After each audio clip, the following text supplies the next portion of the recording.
आज मैं लाई हूँ आपके लिए एक नई कहानी। कहानी का नाम है श्रवण कुमार। एक गरीब ब्राह्मण परिवार था। माता पिता बूढ़े और अंधे थे। श्रवण उनका इकलौता पुत्र था। वह सदा माता पिता की सेवा करने में तत्पर रहता। उन्हें जरा भी कष्ट न हो, इसका वह बहुत ध्यान रखता था।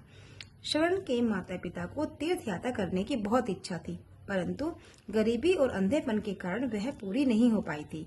इसीलिए उनके मन में सदा व्याकुलता रहती थी।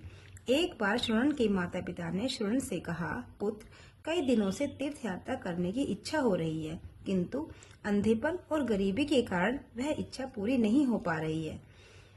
श्रवण बोला, माताजी, आप चिंता न करें, हम लोग गरीब हैं तो क्या हुआ, मैं आप दोनों को कांवर में बिठाकर तीर्थ यात्रा करवाऊंगा।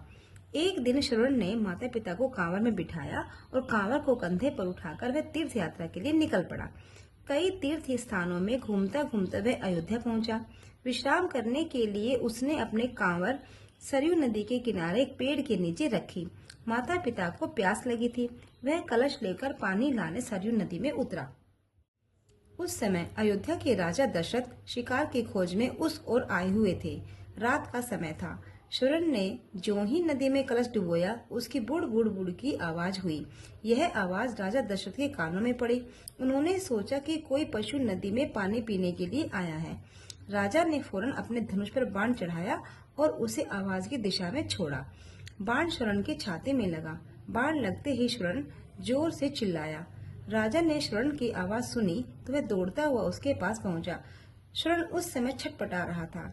राजा को देखते ही वह बोला, मुझ निर्दोष को आपने मार दिया। खैर, मुझे मरने का दुख नहीं है।